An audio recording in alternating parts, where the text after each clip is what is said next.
Brother Gibbons' topic this evening is Israel and the church being chosen by God. Israel was chosen to be a peculiar people to God. He chose them through Abraham, Isaac, and Jacob. He chose them to carry on the promise that he gave to Abraham, that his seed would be as the stars of the sky in multitude, and as the sand of the seashore, innumerable. That's Hebrews 11:12b. Hebrews was chosen to set up the stage for Jesus to come. Isaiah 48:10. Behold, I have refined thee, but not with silver. I have chosen thee in the furnace of affliction. Israel was chosen in their furnace of affliction, this text points out. This means that God chose them in a state that looked impossible for someone to choose and then deliver them out of Egypt. In the same book, Isaiah chapter 41, verse 9, says, Thou whom I have taken from the ends of the earth, and hath called thee from the chief men thereof, and said unto thee, Thou art my servant. I have chosen thee, and not cast thee away. God chose Israel out of the furnace of affliction, and he did not cast them out. He kept them because they were laying a foundation for Jesus to come. Because Israel did this, Jesus went right into the work that was meant for him. He was in the temple at 12 years old. God chose Israel as a people for himself. The church was chosen to stand out from the world, meaning that they were to make a contrast from the nature that they were brought out of. The church was chosen through Jesus as Israel was through Abraham. God also chose the church for himself.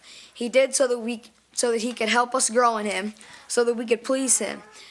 And the best reason I think is so that we could be apart from the opposite being the world. We are chosen by God to make a habitation for him. In the end, that's what our being chosen will end up in. 1 Peter 2:9.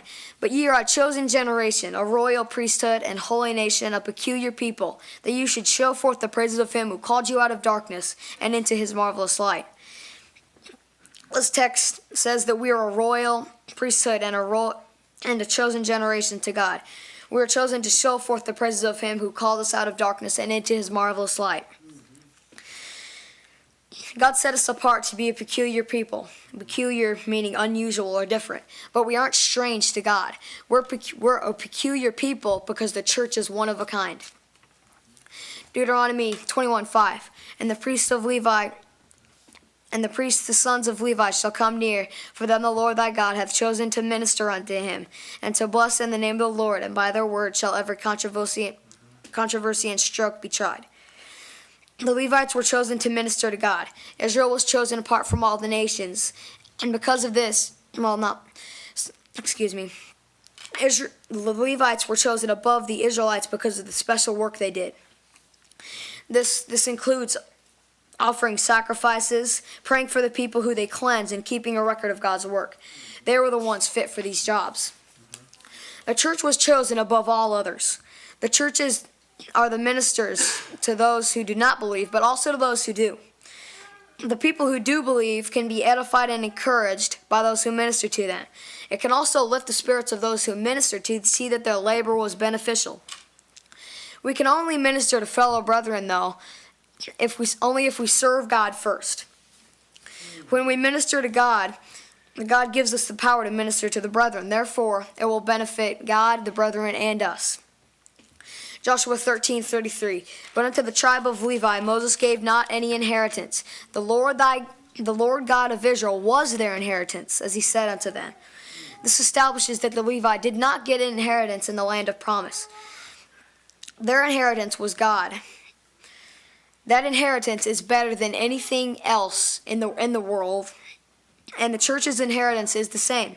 It is also God. It's better than anything the world itself, and it's better than anything the world can give, because God's over the world, and the things that the world can give are lower than it. The things that the world gives are temporal. Our inheritance is everlasting. The inheritance of the world is just a handful of ashes before the Lord, and it's not fit for an inheritance. I'm going to make a comparison between Deuteronomy 14:2 and in the same book, in the same book, chapter 21, verse 5, and Psalms 132:13. I'll go ahead and read these. Deuteronomy 14:2. For thou art an holy people unto the Lord thy God, and the Lord hath chosen thee to be a peculiar people unto himself, above all the nations that are upon the earth. And 21:5.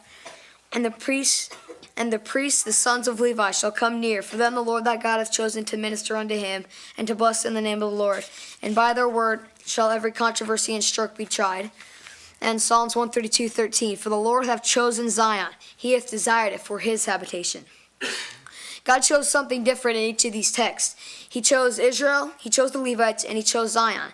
These are more important than each other. The Levites are more important than Israel because of the work that they did, and Zion is more important than both of them because it's God's permanent dwelling place.